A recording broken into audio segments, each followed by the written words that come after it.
Olá pessoal, estamos aqui mais uma vez com o Lema Podcast, o podcast do Laboratório de Estudos do Monitoramento Ambiental da Escola de Engenharia Civil Ambiental da UFG. Hoje estamos aqui com um convidado, mas antes aqui o Hugo, que está sempre no suporte. Tudo bem, Hugo? Tudo bem, professor Wellington. Boa noite para o nosso convidado, o Bernard. E a gente fala boa noite, mas como é aquela coisa de podcast, né? Então é meio que um bom dia, boa tarde, boa noite. Sempre a gente fala assim, né? E vamos lá, né? Eu acho que vai ser uma conversa bem interessante, né? E vai chamar bastante atenção aí. Deixa eu apresentar o nosso convidado aqui. Hoje nós estamos com o Bernard. Bernard é um amigo de longa data aí, fomos colegas de graduação. Fizemos o trabalho de conclusão de curso juntos, né? Então foi uma caminhada longa aí, lá do Instituto Federal. Um profissional aí de renome no mercado, muita gente conhece ele pelo ramo de atuação dele, principalmente essa parte de ciência de dados. Mas eu vou deixar aqui você presente. Bernard, conta pra gente um pouquinho da sua história. Ok. Olá pessoal, né? Como o professor Hugo falou, bom dia, boa tarde, boa noite, né? Isso vai depender do horário que os ouvintes, né? Tiverem ouvintes, né, ou os telespectadores também que estiverem vendo esse vídeo ou escutando esse podcast. Como o professor Wellington falou, né, nós estudamos juntos, então eu tenho a graduação, né, tecnólogo em geoprocessamento, curso de tecnologia em geoprocessamento do Instituto Federal de Goiás, o IFG. Tenho uma formação, sou pós-graduado em Business Intelligence, Big Data e Analytics, né. São 3 ferramentas, né, utilizadas na área de ciência de dados, né, pela Universidade do Norte do Paraná, então também especialista na área de ciência de dados, e também mestre em geografia pela Universidade Federal de Goiás, né. Então, a minha última graduação, né, eu sou mestre em geografia. Agora, sobre a carreira profissional, eu comecei, assim, minha carreira profissional na área de geoprocessamento, né, assim, começando estagiando lá atualmente a Enel, né, na época era a Celg, né, então trabalhei com a parte de geoprocessamento, né, fiz até algumas apresentações juntamente com um colega na época, sobre até o uso de modelagem digital de terreno, para auxiliar, né, no apoio de construção, né, das linhas de transmissões, né, para verificar áreas alagadiças, isso tudo por meio de processamento digital de imagens, né. Depois eu atuei numa empresa de cartografia e passei em 2008, né? Eu iniciei em 2006 para 2007 na Enel, né? Como estagiário. Depois nessa empresa eu trabalhei durante 5 meses em 2008. Depois iniciei na área da mineração. Então o geoprocessamento aplicado na mineração. Então toda a base geográfica, banco de dados, todas as bases de dados geográficas do projeto na qual eu estava específico era sobre a minha responsabilidade. Então eu fiquei atuando lá durante 2 anos e meio. Lá iniciei a minha caminhada na área de programação, né? Eu tinha uma noção de construção de modelos, tá? Como a gente pode ver em vários softwares de processamento, a gente tem construção de fluxograma de processos, né? Então a gente vai utilizando vários modelos. No caso aqui, por exemplo, do ArcGIS o Model Builder, no caso do QGIS o Graphic Model, né? Modelador gráfico, são exemplos de modelador de fluxo de processo. E nessa época que eu estava na mineração em 2009, iniciei na minha área de programação, né? Então comecei com Visual Basic, né? Então depois do Visual Basic eu fui para o Python, né? Que era uma linguagem na qual até o ArcGIS me recomendava, né?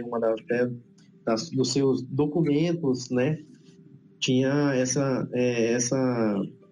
informação, recomendando a linguagem do Python, né. Então, comecei com a linguagem VB e depois migrei para a linguagem Python, né, que eu falo para o pessoal. Antigamente, como eu tinha muitos processos repetitivos, né, então a gente automatizar esses processos, porque esses processos repetitivos sempre, às vezes, tomam algum tempo nosso.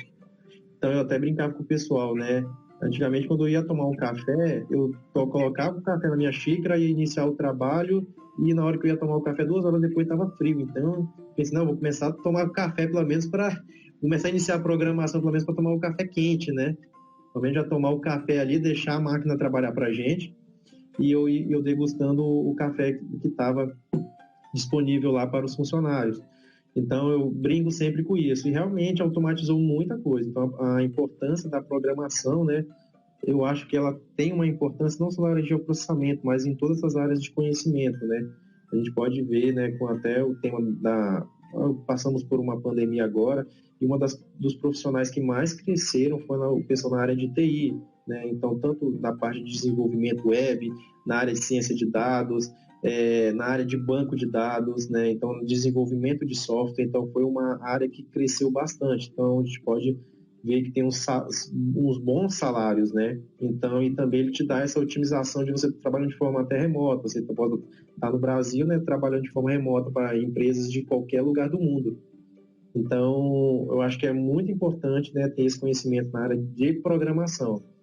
E a parte de dados, né? Então, também hoje, como eles falam, né, que o novo petróleo hoje é o dado, né? Não só o dado, mas também a informação. Porque o dado, se você não conseguir fazer ele virar informação, né, não resolve nada, né? E atualmente, né, agora o emprego na qual eu sou pesquisador em geoprocessamento no Instituto Mauro Borges, né, de estudos socioeconômicos, né? É um instituto de pesquisa, né, custeado pelo Estado, né? Então é um instituto de pesquisa do Estado, né? É um IBGE estadual, né? Porque muitos, né, órgãos, muitos estados, né, têm seus institutos de pesquisas. Então, o Instituto Mauro Borges, ele é um instituto de pesquisa aqui dentro do estado de Goiás. E lá também eu faço várias atuações, né? Eu atuo como desenvolvedor full stack, né? Então essa parte de mapeamento, de mapas interativos, então eu trabalho com essa parte de desenvolvimento web, trabalho com a parte de manutenção de banco de dados, tanto banco de dados convencional, que a gente chama de relacional, e banco de dados geográficos. Eu trabalho também com a parte de web servers e também agora ingressando nessa parte também na área de dados, né? Então de analítica, de ciência de dados, onde já fiz alguns trabalhos lá envolvendo essa parte na área de ciência de dados, né? Pois é, pessoal, a gente pode observar aí que a bagagem aí do nosso convidado, né? Os órgãos que ele trabalhou e tudo que ele trouxe aí de aplicações dentro do geoprocessamento e da parte de programação. Mas, Bernard, aqui nossos ouvintes, né, quem acompanha nosso trabalho, eles sempre buscam um maior link com a área de geoprocessamento. Aí você falou toda a sua trajetória acadêmica, começando lá para sua graduação em geoprocessamento no IFG, até a sua atual ocupação, né, como servidor do IMB, Instituto Mauro Borges. Aí eu te faço uma pergunta. Hoje, um assunto que está muito em debate são as tecnologias emergentes, né? Então, dentro da área de geoprocessamento, talvez, você pode até citar outras, né, que eu não domino o assunto, mas uma é a ciência de dados. Você até falou um pouco aí, mas se você puder explicar para a gente aí, para nossa audiência, o porquê que a ciência de dados se faz tão importante atualmente para o geoprocessamento, para as geotecnologias, e qual a principal aplicação que você acha que você julga mais interessante? Sim. Boa pergunta. A área de ciência de dados, né, que a gente pode ver uma das tecnologias emergentes que está mais em vigor agora, né? Não só ela, mas assim, como se você fala na cultura data-driven, né? Então, quer dizer o quê? Uma cultura totalmente orientada a dados. Então, uma das áreas que mexe mais com dados é a área de geoprocessamento. Então, por exemplo, dados geográficos, imagens, novos sensores, né? Então, a gente pode até falar que essa área de ciência de dados, até a parte de tecnologia emergente também é o Big Data, hoje tudo é ocasionado por causa de novos sensores, né? Quer dizer, celular, né? Então, hoje a gente produz muita informação, muito dado. Então, a gente pode ter muitas culturas em relação a análise voltada à área de dados, né?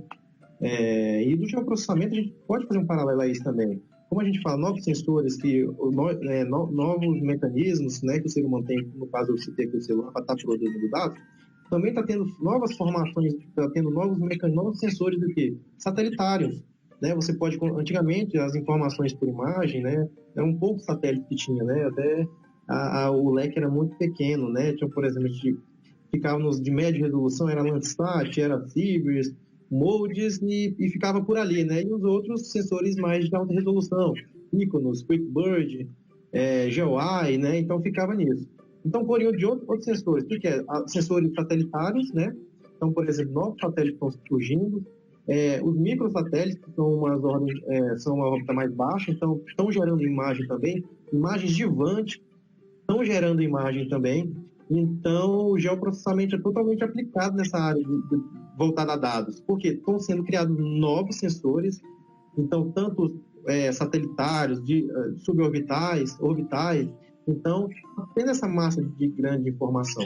Então, o que a gente pode estar fazendo, né? Então, pegando esses dados também, gerando informação para esses novos satélites, né? Com essas novas imagens que são geradas dos satélites, né?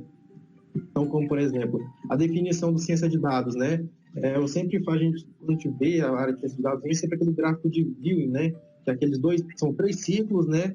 E tem 2 ciclos que se cruzam, né? Se sobrepõem, é uma área específica, né? E a ciência de dados é uma área que abrange todas, né? Então, a ciência de dados ela abrange a área da ciência da computação, né? Ela abrange a área da matemática e estatística e a especialização científica, né? Então, a gente coloca essa área de especialização científica como área de negócios, né? A gente tem a área de ciência da computação, que é a parte de programação, né? Envolvendo recursos computacionais, matemática e estatística, que são modelos, né? Na qual são aplicados para a gente ter uma informação sobre aqueles dados, e a área de negócio, que é a área problemática, né? Então, a área problemática que eu digo assim, vem aonde o problema, tem, por exemplo, na área de geoprocessamento, eu queria fazer um mapeamento anualmente de todas as pastagens, de todas as áreas agrícolas do estado de Goiás. Então, essa é a minha problemática, essa é a minha área de negócio, né? Então, com isso, eu vou utilizar a ciência da computação e a matemática e estatística para fazer a modelagem de tudo. Então, quando eu junto essas 3 formas, eu trabalho com a ciência de dados. Então, é uma área multidisciplinar para resolver problemas de negócio, utilizando a ciência da computação com a matemática, né? Para poder resolver um problema de negócio. Aí abrange tudo, né? Abrange, por exemplo, edição de dados, captura de informação, processamento dos seus dados, limpeza dos seus dados, algoritmos de inteligência artificial, que aí entra a parte de aprendizagem de máquina e de aprendizagem profunda, para mim poder dar uma resposta para aquilo ali e para futuramente fazer várias predições, né? Por exemplo, no caso, voltando à área de geoprocessamento, seria a parte de classificação, especificamente, né, na área de sensoriamento remoto, né? Então, eu poderia ter uma imagem, né, com várias, antigamente a gente utilizava imagens, tinha as bandas espectrais, né? Então, com essas bandas espectrais, a gente faz a classificação, né? Então, a gente pode utilizar aquela mesma banda espectral de uma data só e aplicar aquelas características em outros anos. Então, eu vou fazer predições de vários outros anos. Então, para me ter uma coisa mais informal, ou mais informal não, uma informação melhor, então ter um poder maior analítico do que um poder mais, vou falar, técnico de estar processando essas informações, né? Então, em vez de eu me preocupar mais com essas informações, eu vou me preocupar mais com a minha forma analítica, né? De trazer esse dado e virar uma coisa informativa. Muito legal aí, assim, só pegando um link aí na fala do Bernal, Wellington, eu queria colocar, assim, uma questão, né, Bernal, que a gente, lá no início, né, do geoprocessamento, eu acho que todo mundo aqui é meio que dinossauro aí dessa ciência, né? E aí, lá no começo, quando a gente trabalhava, né, existia todo aquele tratamento, aquela dificuldade, né, de você ter que baixar aquelas imagens pesadas, né, fazer o processamento um por um, né, fazer recorte, todo aquele tipo de processamento. E aquilo era muito oneroso no sentido de tempo, né, assim. Eu acho que uma das grandes coisas aí que você colocou na sua fala, né, é essa funcionalidade, né, onde a ciência de dados ela entra para poder otimizar essas questões, né? Então, ali você pode gerar um algoritmo e deixar rodando ali a noite toda, vai dormir, né? De manhã você chega lá, tá tudo prontinho para você. Né? Então, isso aí é uma das maiores questões, né? Falando um pouco aí sobre a questão do dado em si, há um tempo atrás a gente tinha os sensores padrões, né, assim, poucos sensores, né, gerando aí algumas imagens de média e de baixa resolução, né. Hoje em dia, a gente tem uma nuvem de informações que vem de todos os lados, né. Sim. Por exemplo, sensores, né, igual você mesmo colocou, a gente tem, além dos sensores de satélite, os sensores IoT, né, que estão entrando aí junto com o 5G, né? Uhum. Os sensores IoT, eles vão gerar dados de temperatura, de umidade, de trânsito. Então, a gente vai ter informações e, ao mesmo tempo, essas informações vão estar georreferenciadas, né? Ou Exatamente. com coordenadas geográficas. Isso. Então, eu queria que você falasse assim, qual a perspectiva que você tem em relação a isso, né? E qual a importância do pessoal do geoprocessamento se atentar para essas novas informações, para esses novos dados que vão chegar e como que a gente pode transformar isso numa informação relevante, né, para a sociedade. Sim. Isso foi bem colocado, professor Hugo. Realmente, a tecnologia da internet das coisas, né, que hoje é tudo. Inclusive, tem até uma nova sigla, né, que é AIoT, que é Inteligência Artificial da Internet das Coisas, né? Que antigamente a Internet das Coisas você só fazia todas as movimentações, né, por meio da internet você conectava ali, desligava ali. Agora vai ter uma inteligência artificial que vai saber o horário de ligar aquilo ali para você, né? Mas não, o fulano de tal só acorda assim às 8 horas da manhã. Na hora que você acordar às 8 horas da manhã, sua televisão vai estar ligada, O ar-condicionado gelando. Né? A torradeira já vai estar com o pãozinho quentinho, então já vai ter toda a inteligência, já vai estar manipulando isso tudo para você, né? Então a gente já tem essa nova forma de inteligência artificial da internet das coisas, né? Inteligência artificial das coisas, né? Então já tem isso. Eu vejo que a parte do geoprocessamento, né, como você falou, esse processo muito oneroso de baixar dados, essas coisas, né, então hoje está praticamente tudo automatizado, né, a gente inclusive tem ferramentas, né, que no próprio ambiente você já faz todas essas análises, eles já te dão as imagens disponíveis já totalmente tratadas, e você só faz a sua forma analítica. Por que eu vejo isso com a área de geoprocessamento? Se preparando para estar estudando questão da parte de programação, mas não só a parte de programação, mas a parte analítica, que é o principal que eu vejo, né? Porque não basta assim, você apenas escrever um código, otimizar seus resultados, se você não conseguir mensurar os seus dados, né? Essa parte analítica também eu acho importante. Visualização de dados, né? A gente utiliza muito essa parte de dashboard, né?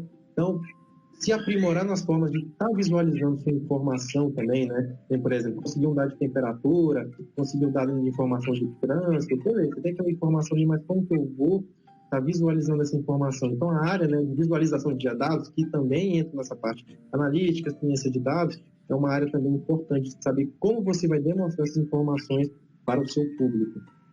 Entendeu? Voltando um pouco, como você falou lá sobre o sensoramento remoto, eu me lembrei, né, que antigamente a gente trabalhava com o que a gente chamava de biblioteca espectral, né?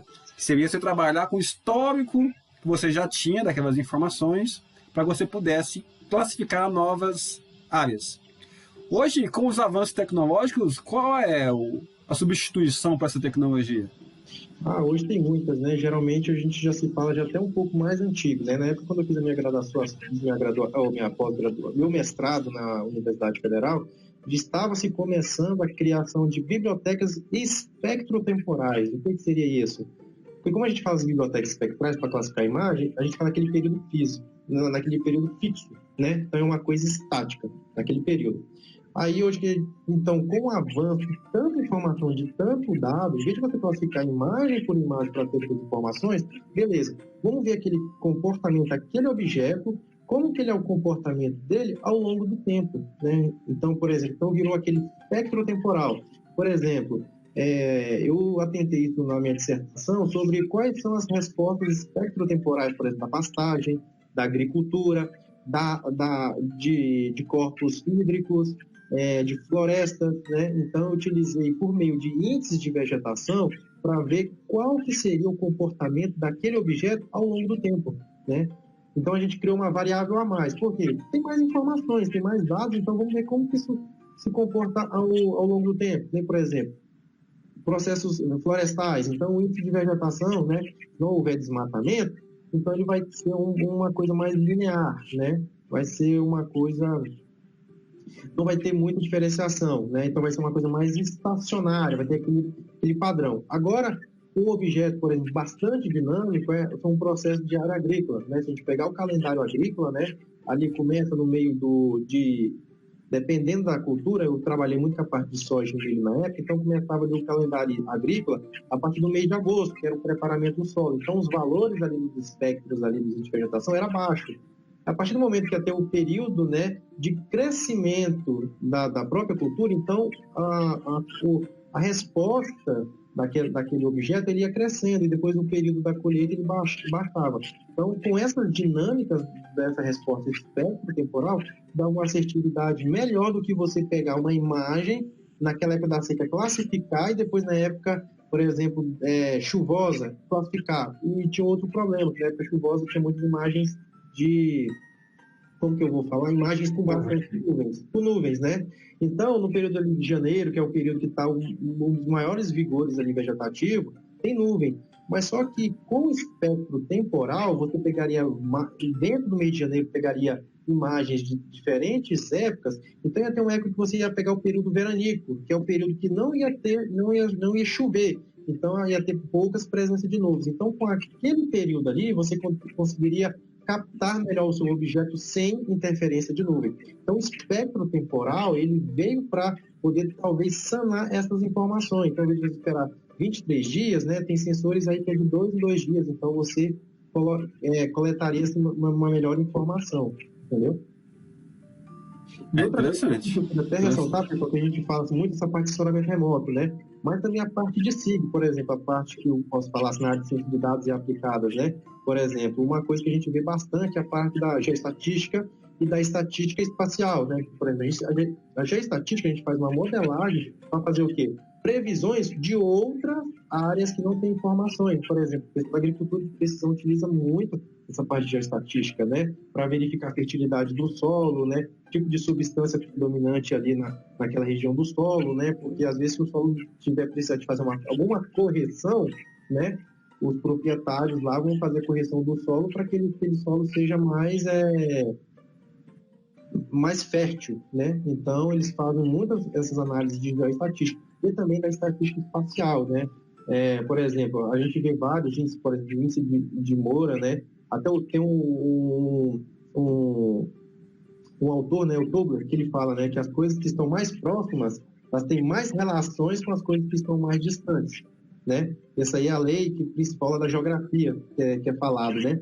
E então, por exemplo, com as estatísticas espaciais, você verifica, né, se as correlações entre as vizinhanças, se são valores mais altos, mais baixos, se tem realmente uma interferência no seu próprio, na sua vizinhança. Por exemplo, imóveis, né? Eu gosto sempre de citar esse exemplo, né? Às vezes, geralmente, o pessoal vai fazer muita predição de imóvel, né? A quantidade de quartos, quantidade de sala, o tamanho do imóvel e tal, beleza. Mas se eu tivesse as mesmas características em setores diferentes, se eu não levar em consideração o meu fator espacial, aquela informação, por exemplo, eu tenho a mesma casa no setor Bueno e no Orlando de Moraes. Qual que vai ser mais caro? É uma boa, né? Agora, se eu tiver um fator espacial, esse meu espacial vai falar, peraí, eles têm as mesmas características, mas estão em bairros diferentes. Então, o bairro, com certeza, eu falei Bueno, né? Então, no setor Bueno, a valorização do imóvel vai ser maior. Aí entra o quê? Os modelos de regressão espacial. Entendeu? Que são os exemplos de algoritmos que a gente chama de algoritmo de machine learning, de aprendizagem de máquina, voltado para a área de processamento, né? Então, beleza, tem as mesmas características, mas estão em setores diferentes. E a gente pode ver que no setor Bueno, a valorização do imóvel é muito, a área por metro quadrado é muito maior do que do Orlando de Moraes. Há uma outra aplicação na área de ciência de dados, aí que o pessoal começa a chamar de ciência de dados geográfica ou ciência de dados espaciais. Bernardo, o assunto aqui está rendendo bastante, está bem interessante. E nós temos perguntas de alguns alunos, né? Os alunos sempre nos enviam algumas perguntas. Eu vou colocar aqui no ar para você poder responder, ok? Ok. Eu gostaria de saber a sua opinião sobre a situação atual da ciência de dados. Assim, como essa área vem se desenvolvendo no contexto do geoprocessamento. Opa, ótima pergunta. Ela está se desenvolvendo bastante, tá? Se desenvolve bastante. Um dos exemplos agora que eu citei, né? A parte, por exemplo, de regressão, trabalhando com regressão espacial, né? Então, ter esse fator espacial. Não, eu coloquei móveis, mas pode ser qualquer outra informação, né? Eu já vi até trabalhar para a questão de trabalhar na parte de logística, na parte até de fora, para assim, quais são os melhores lugares para poder fazer alguma plantação, né? Seria mais ou menos, aí você entra com várias variáveis, aí pode entrar com variável, com imagem, por exemplo, de temperatura, né? Ele entra como uma variável, de precipitação, média anual, entra como uma variável, tipo de, por exemplo, de rodovias, proximidades de rodovias, entra com uma área, porque a gente tem que pensar na logística, eu vou plantar, mas eu vou plantar num lugar bem distante da logística, como é que eu vou fazer uma escoação do meu produto? Não tem como. Então, entra como uma variável. Então, está muito crescente, tanto na área de geoprocessamento como na área de geoprocessamento. Aí a gente utiliza esse modelo de regressão com imagens satélites, né? Com imagens satelitárias ou imagens biofísicas ou de sensores, até como o professor Hugo falou, né? A medição de temperatura, medição de precipitação, medição de alguma fertilidade do solo, alguma coisa do tipo. Então, essa área é muito vasta. E na área de geoprocessamento, bastante ainda. Tem um professor, se eu não me engano, ele é da GV, né? O nome dele, deixa eu ver, o nome dele é Francisco Eduardo Rezende de Francisco, né? Ele sempre bate numa tecla, né? Ele sempre fala de um termo que está sendo muito vigorado aqui, é o chamado GeoAnalytics, né? Então, o que as pessoas fazem, assim, eu acho bastante interessante a forma como ele fala, que antigamente, assim, a gente fazia toda a análise tabular, aí no final, não, faz uma mapinha só para espacializar isso, né? O pessoal ainda fala, mapinha, faz para espacializar isso. Pessoal, o mapa ele é muito importante. E como que volta esse parte de geoanalítica? Eu quero ver aonde estão minhas ocorrências. Por exemplo, a gente viu agora a questão de pandemia. Onde que estão as maiores ocorrências de pandemia, né? Estão no local X, Y, Z. Beleza. Então, o geoprocessamento ele vai ser utilizado como ferramenta principal. Ele que vai fazer o filtro das principais áreas onde estavam as problemáticas. Depois que eu fiz esse filtro, aí sim eu vou fazer levantamentos socioeconômicos, por exemplo, análise de demografia, se é próximo de rodovias ou não, que aí já entra também a análise espacial. Então, sempre a gente deixava o geoprocessamento por último. E a parte de geoanalítica não, é a parte mais analítica, mas colocando o geoprocessamento nisso, porque o geoprocessamento vai me indicar aonde estão ocorrendo os problemas. Então, eu vou ter essa espacialização, tendo o local desses problemas, aí sim eu faço os outros levantamentos, que aí vão me dar o quê? Os padrões. Mas o que me interessa, principalmente, é onde está ocorrendo. Tudo que você quer saber é onde está ocorrendo. Ok, ótima resposta. Só uma aqui, Wellington, antes de você passar para a próxima pergunta, é porque, assim, esse assunto aí, ele remete a uma coisa muito importante que está acontecendo, né? Que, assim, no meu ponto de vista, é perceber que essa área aí da ciência de dados, né, da computação como um todo, né, ela sempre fez parte do geoprocessamento. Sim. Mas agora parece que está ocorrendo aí meio que uma fusão, né? Isso. Eu conheço esse professor aí que você citou, né, da FGV, né, Fundação Getúlio Vargas. Isso. Eu acho que o que ele tenta é mostrar isso, né, que existe aí uma fusão entre a área de ciência de dados aí que está acontecendo e o geoprocessamento, né? Exatamente. E é uma parte assim que eu via bastante interessante aqui, por exemplo, hoje o tanto que a parte de estatística, a estatística espacial está sendo bastante utilizada. A estatística tradicional é utilizada muito na área de ciência de dados, porque você tem que fazer, gera gráficos, verifica medidas de tendência central, de variação de dados, então infere estatística. E também na parte de ciência de dados voltado para o geoprocessamento, que é aí onde entra a estatística espacial. Por exemplo, eu tenho vários pontos. Onde está tendo a minha variabilidade espacial? Está indo mais norte-sul, leste-oeste? Onde que está tendo as minhas ocorrências maiores, né? Então, isso é que a gente chama de... Ele constrói uma elipse, né? Então, é o desvio padrão espacial. Então, isso é uma área muito importante. Por exemplo, a parte de correlação espacial. Por exemplo, meus dados estão tendo esses problemas aqui, várias informações. Eles têm correlação espacial? Bom, se tiver, então, vamos atacar em cima disso. Por exemplo, na área da estatística, a gente vê, eu sempre gosto de fazer essa correlação da estatística básica com a estatística espacial. Eu quero ver como meus dados estão distribuídos. Jogo um histograma, situo informação contínua. Agora vamos fazer estatística espacial. Se eu quero ver como é que meus dados espaciais estão distribuídos, vamos gerar um mapa. E você vai ver o quê? Onde estão os grandes, né, os maiores e os menores valores. Onde estão as informações que a gente chama de outliers, são aquelas informações anômalas, né? Fora do padrão. Então, por meio dessas estatísticas espaciais, você já vai conseguindo fazer essa filtragem dessas informações. Ótimo. Ótimo complemento aí que o professor Hugo acrescentou, né? E vamos partir para a segunda pergunta. A programação vem se tornando um instrumento essencial para o geoprocessamento. Você acredita que, com bases de dados cada vez mais extensas, o uso da programação vai facilitar muito no tratamento de dados para o geoprocessamento? Eu acho que com certeza. Com certeza. Se você quiser, por exemplo, trabalhar muito com a parte de geoprocessamento, voltar nessa orientação de dados, né, o Data Drive, então, por meio da programação, né, a gente faz um fluxograma, né, a gente chama aqui, é uma palavra que é bastante utilizada hoje, o pipeline, né, então você vai traçando, né, você vai por meio de programação, coleta a informação ali, projeta o dado ali, né, tira essas informações que são ruídos e deixa toda essa informação. Então, a programação é muito importante. Tem uma área que a gente chama de integração de dados, chamada de ETL, que é a parte de extração, transformação e carga, que é o L de load, né? E tem também o espaço ETL, né? Por exemplo, tem informações que não estão espacializadas, mas estão em tabelas ou em outros formatos aí. Então, eu vou fazer a integração dessas informações. Vou pegar essas tabelas, verificar onde estão as coordenadas latitude, longitude, padronizar elas, convertê-las por formato específico, um formato específico, com a estrutura de armazenamento específico, pode ser, por exemplo, no caso vetorial,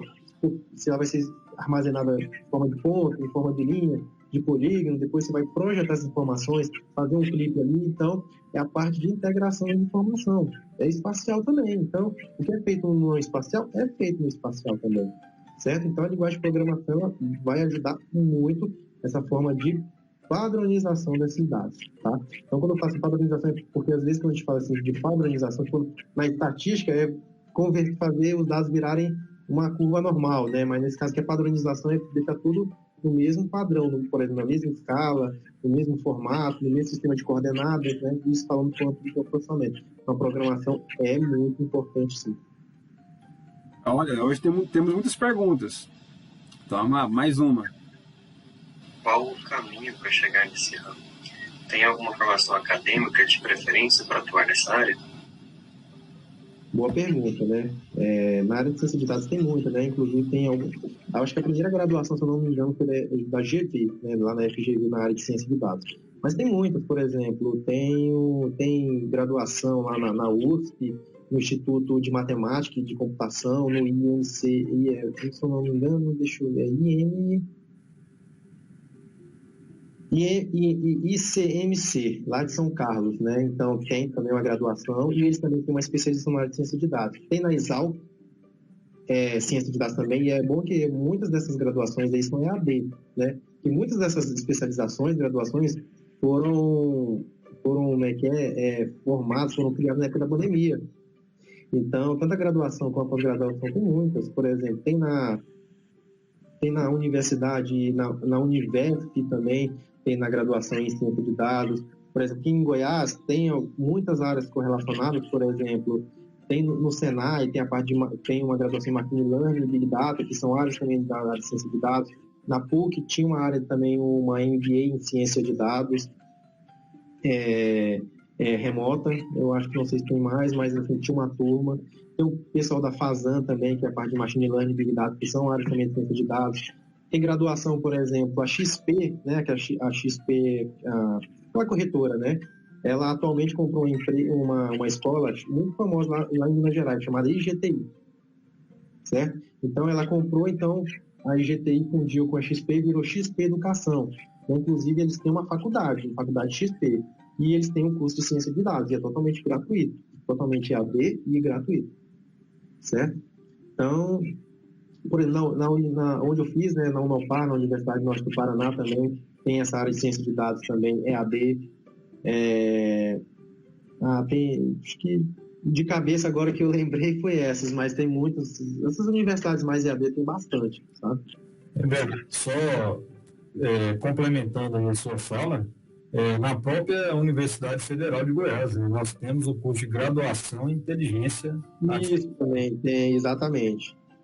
E também os mestrados, né? Os mestrados e doutorados lá no INFE, né? Que é o Instituto de Informática da UFG, eles são muito voltados nessa área de ciência de dados, né? Porque tem lá tem o professor Anderson lá, né? Aquele especialista nessa parte de inteligência artificial, né? Ele faz parte lá do grupo lá do Deep Learning Brasil, então também é uma das áreas de inteligência artificial.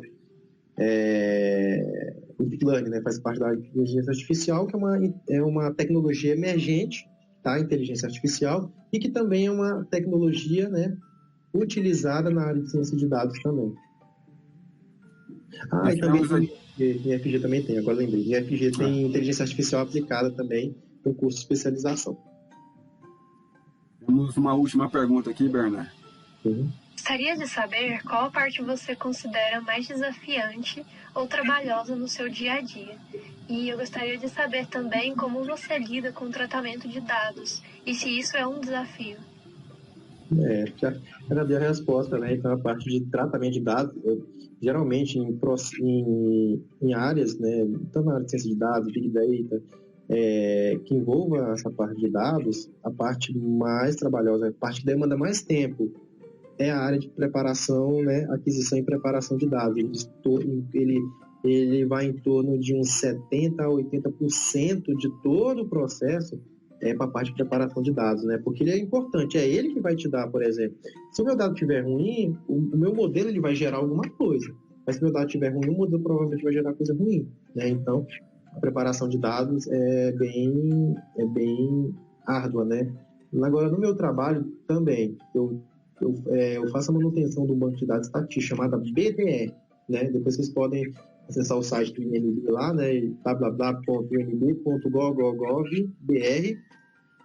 Então, a gente tem esse banco de dados estatístico. Então, tem mais de 800 variáveis em diversas áreas, tanto na área de economia, demografia, econômica. Então, a gente trabalha com muitas variáveis. E uma das partes que eu estou tendo, né, muito onerosa é estar automatizando esses dados, né? Porque antigamente eles eram feitos, né, de forma mais manual. A pessoa baixava a planilha, preparava os dados, padronizava a informação para ser inserido no banco de dados. Atualmente, né, a gente está fazendo o quê? Por meio da linguagem Python, tá? A gente faz um processo chamado de Web Scraping, que é uma tecnologia também inserida na área de ciência de dados, né, que é a parte de raspagem de dados. Então, eu vou fazer a varredura nos sites, né, ver os padrões dos sites e transformar aquela informação que a gente chama de não estruturada. Por quê? Porque ela não está numa tabela bonitinha. Às vezes ela está, ok, mas às vezes se não tiver, por exemplo, tiver em texto, eu tenho que pegar aquele texto e convertê-la numa informação mais estruturada. Então, a gente trabalha tudo isso, né, faz a raspagem, depois a gente faz a integração dos dados, que é a parte de ETL, né, que é extraindo desse site, faz a transformação e depois a gente faz a carga desse nosso banco de dados. Então, atualmente, a gente está com um pouco mais de 30% a 40% das variáveis automatizadas, porque esse trabalho foi feito, começou a ser feito esse trabalho há pouco tempo, né? A gente começou no início, né, que 2, 3 meses antes da pandemia, e veio a pandemia dar uma atrapalhada, mas a gente está retomando isso aqui. Então, muitas variáveis a gente já está com o processo já de automatização dessas informações.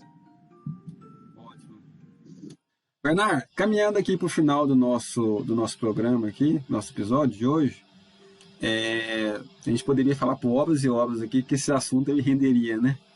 Dá para ser vários desdobramentos aí. Mas só um último questionamento aqui para a gente finalizar, da minha parte pelo menos, você julga que uma graduação na área de programação ela pode ser uma graduação complementar em função da visão que você tem? Por exemplo, você tem a visão do geoprocessamento, a visão da geografia, e aí sim você aplica esses conhecimentos geográficos, vamos dizer assim, na área de programação, ciências de dados e tecnologias emergentes de maneira geral. Você acha que uma pessoa que se forma basicamente dentro da área de programação, de ciências de dados, ela tem uma visão suficiente para tratar, por exemplo, das geotecnologias? Às vezes o que tem muita assim, às vezes algumas barreiras é isso, né? Por exemplo, que o pessoal da programação encontra esse conceito na área de geoprocessamento, né? Assim, meu ponto de vista, né? Eu vejo mais fácil assim, a pessoa ter a parte de geo e ela migrar para a parte da computação, porque a parte não precisa da computação aprofunda, da ciência da computação, tá? Mas assim, a parte de desenvolvimento, né? Como você pode estar se desenvolvendo, fazendo os cursos de bootcamp na área de programação, você tendo a parte da área de geoprocessamento, né? Eu acho assim, talvez mais fácil, né, a parte do pessoal de negócio ir para a parte de programação, porque às vezes, né, tem aqueles entraves, né? Tem aquelas coisas que a gente conseguiu adquirir a partir da experiência na área, tá? Então, talvez alguém da área de ciência de dados não tenha essa experiência, possa conseguir, mas conseguir essa expertise com experiência, né? Então, mas há possibilidade de fazer? Sim, se tudo há possibilidade, né? Às vezes vai depender muito também da pessoa, né? Ela tem um viés na área de ciência de dados, mas como o professor Hugo falou, a área de ciência de dados, né, essa parte computacional hoje está meio que fazendo uma fusão juntamente com a área de geoprocessamento, entendeu? Então, às vezes você fica muito falando assim, sem geoprocessamento, tem essa parte de área de dados, né? E o geoprocessamento, você trabalha com processamento de dados geográficos. Então, ela está muito fusionada com essa parte de ciência de dados. Então, eu acho que ela consegue sim, certo? Mas, assim, eu acho que um jump, né, uma curva de aprendizagem mais rápida, né, uma pessoa de geo, ela aprender um pouco na área de programação, fazer uma especialização na área de ciência de dados, eu acho que ela consegue um pouco alavancar mais, certo? Certo. Professor, quer complementar alguma informação final aí, ou uma dúvida final com o nosso convidado? Bom, eu acho que assim, assunto a gente teria para ficar aqui o dia todo, né? Eu sou suspeito porque eu gosto muito dessa área, né? Eu sou um aficionado aí pelas tecnologias, né? E assim, eu creio que assim a gente tem grandes desafios pela frente em relação à quantidade de dados, né? Que vai chegar aí para a gente manipular, né? E gerar isso em informação útil, né? E por outro lado também, eu acredito que eu não sei assim dizer quanto tempo que a gente vai ter um computador disponível, mas eu creio que quando chegar essa possibilidade, aí eu acho que a gente não vai ter assim mais uma parede, nem um limite, né, para poder transformar essas coisas, né? Então, o futuro está aí, né? Eu acho que está na mão dessa galera nova, né, que está se formando agora, correr atrás de conhecimentos, né? E eu acho que esse episódio de hoje, o Bernard, ele mostrou isso para a gente de uma forma muito clara, né? Da importância que tem, né?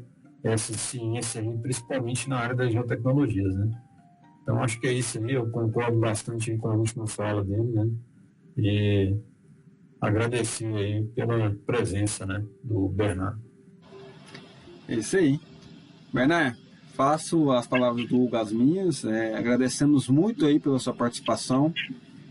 Talvez aqui, até o momento, claro, cada participante ele traz a sua experiência, e cada um com o seu viés, mas eu também gosto muito dessa área de tecnologia.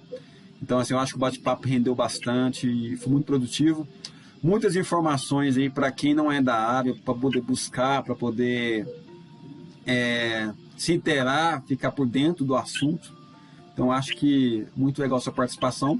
Alguma consideração final, algum recado, alguma coisa? O Bernard, fica à vontade.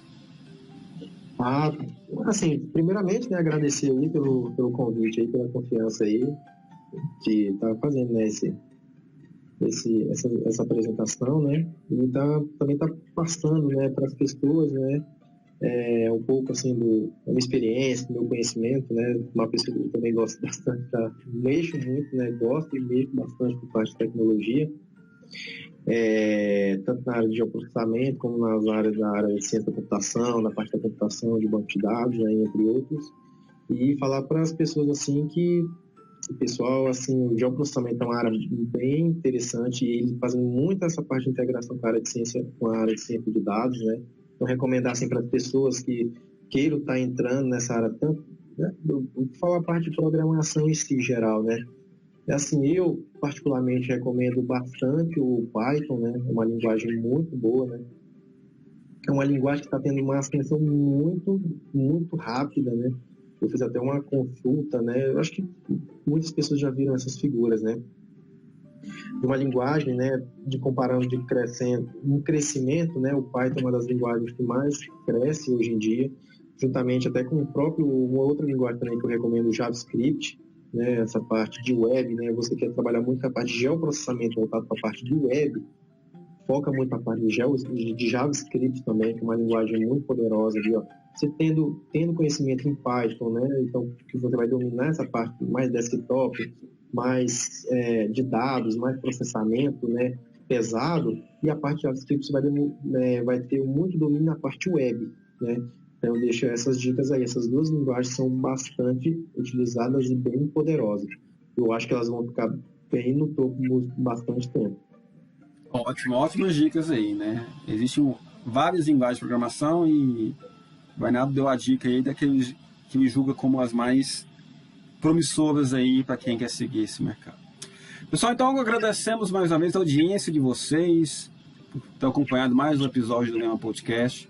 Nos sigam nas redes sociais, estamos no Spotify, estamos no YouTube, temos a nossa página no Instagram. Então, quem nos acompanha por um desses canais exclusivos, não deixe de conhecer os demais. É isso, agradecemos mais uma vez aí a presença do professor Hugo, nosso convidado de hoje, o Bernard. E, então é isso aí, pessoal. Até a próxima, até o próximo episódio. Tchau, tchau. Até mais. Pessoal, tchau, tchau.